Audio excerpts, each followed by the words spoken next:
Hello everybody, this is Erika from Austin Body Fitness where I do live online personal training. Go ahead and follow me or subscribe. You can find me on Instagram, Facebook, and also on the YouTube channel. Today I want to talk to you about SI joint pain. This is something that most people seem to deal with, that I see in the clinic, I see in this other company that I work for where I'm stretching people all day long called Stretch Lab. And a lot of this stuff can be preventable if you do some basic stretches and then a little bit of strengthening. So I'm going to focus a little bit on how you can self-manage this at home without having to spend a lot of money, hopefully, in physical therapy, because they will give you most of these exercises in the clinic anyway. Again, I'm not diagnosing you, but there are certain things that you can do to relieve low back and glute pain. And if for some reason those do not work or things are getting worse, then that's the time to go see a physical therapist and get an assessment on what's really going on, okay? But if you are feeling pain in the glute area, so right about here, okay, is where our SI joint is. You can also get pain in the lower back or going all the way down the leg, okay? The more it goes down your leg, the worse it's going to be. So that the nerve is getting more irritated. So I want to show you a picture here on what the SI joint looks like. Let me get you as close as I can. Okay, so that little blue arrow is the actual joint. It has a little bit of mobility, but not a lot of it. Okay, so it's meant to move a little bit, but those areas can shift forward and backwards or posterior and anteriorly, and also up and down. Okay. Your chiropractor will often notice this, and so will your physical therapist, or you feel like your legs are uneven. This is an area that can be fixed. Okay, that muscle, which is that red area, is the piriformis that crosses over the top of that big yellow nerve. So that's the sciatic nerve. So you can see there's not a lot of space from where the sciatic nerve comes out of your hip bone and passes under and sometimes through the piriformis depending on your anatomy. So if that muscle is tight, it can compress that yellow sciatic nerve, which again runs all the way through the SI joint hole, which you can't really see there, but you see the nerve disappear. That's the hole. Super, super tiny. It's this big nerve that runs through this tiny little hole. So any kind of shift in the pelvis bone, any shift, whether it's just a muscular imbalance or you have pelvic instability, which again is usually muscle, this can be the problem, okay? But again, the more it goes down the back of your leg, the more that nerve is irritated and it's sending more signals down the back of the leg. So I'm going to show you a little bit of what you can do. So first thing to do is to stretch that piriformis muscle that I was showing you on the video. Here's some information for exercises. Siri's trying to talk to me. All right. So piriformis muscle, again, that muscle is right back here. You're going to take that leg and you're going to rotate it. Some people might be just fine right here and you feel that stretch. But if you don't, you can take your hand, see, put it through that hole, bring it forward, use this elbow if you want more rotation, and press out. Okay, so you're putting your hip into external rotation, and that's what stretches your piriformis. Okay, if you bring that in and push it out, you're going to continue to get a deeper stretch in that glute muscle. You're going to hold that for about 30 seconds. I would do that 3 times on each side. You're going to notice one side is going to be a little more stiff than the other, and that's normal. I would spend 1 extra cycle on the side that feels tighter, so you can try to get yourself evened out. Okay, another thing that you can do is called just like a pelvic adjustment for yourself.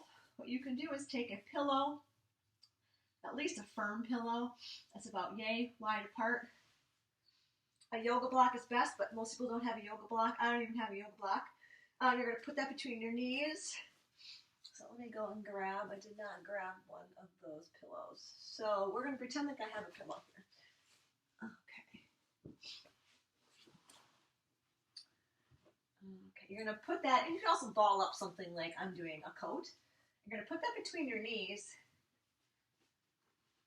do a posterior pelvic tilt, squeeze between. Oh, I felt some cracks there, so I needed a little bit adjustment in my, usually it's the pubic symphysis that's going to be adjusting there. And then you're going to hold for 5 seconds at about a 30% squeeze, and then relax. And then you would take a belt or just use your hands and then push out into your fingers, again at 30%.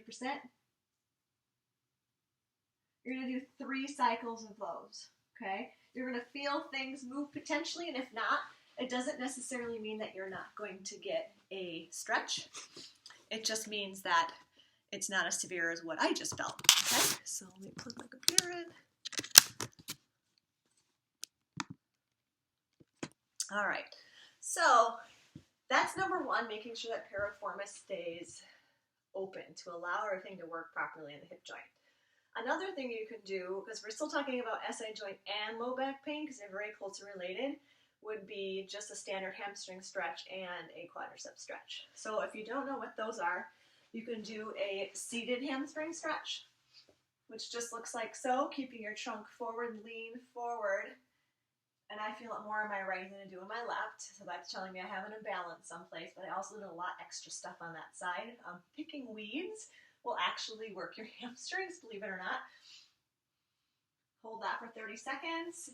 Another hamstring stretch would be grabbing behind your leg, trying to straighten out that leg as much as you can, and then with extra stretch, bring that foot to your nose. You can also put a strap around your foot and pull, okay? So that is 2 floor hamstring stretches. Another hamstring stretch would be basically to take that leg and bring the hips back and stretch the leg. Okay. Again, hold those for 30 seconds. The quadricep stretch is going to look, a basic one looks like this, keeping your leg in alignment with your other leg. A lot of people like to do this, but you want to bring that back as much as you can.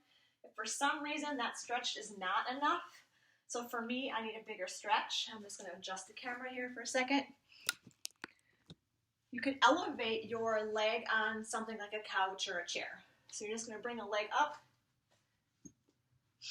bring your torso up and forward, and then drop down. You feel a really big opening in the hip joint and also the quadriceps, so hip flexor and quad. What people like to do here is to bend forward, which then takes the stretch off. So the trunk does need to be in an upright position with a posterior pelvic tilt.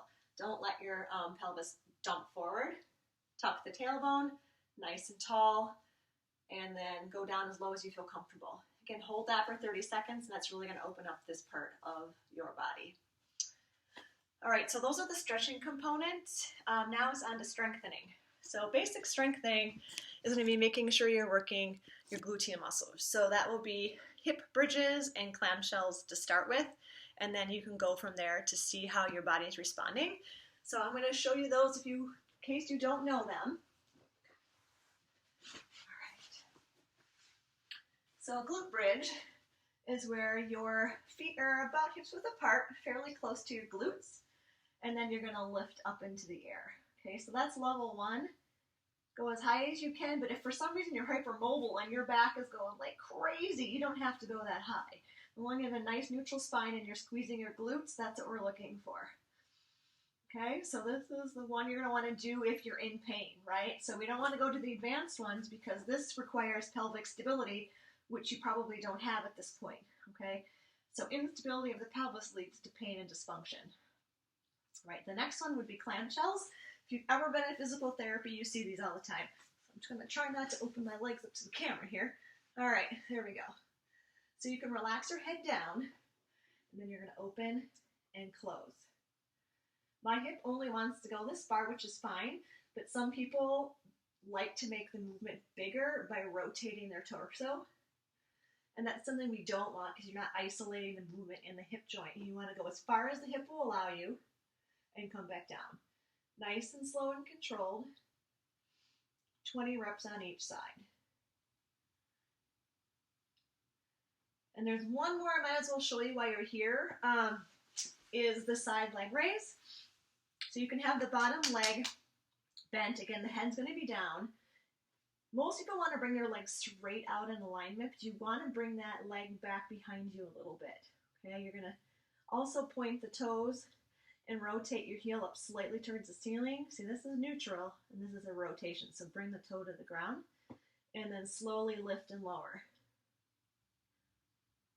So you're going to start to feel that really a lot back here.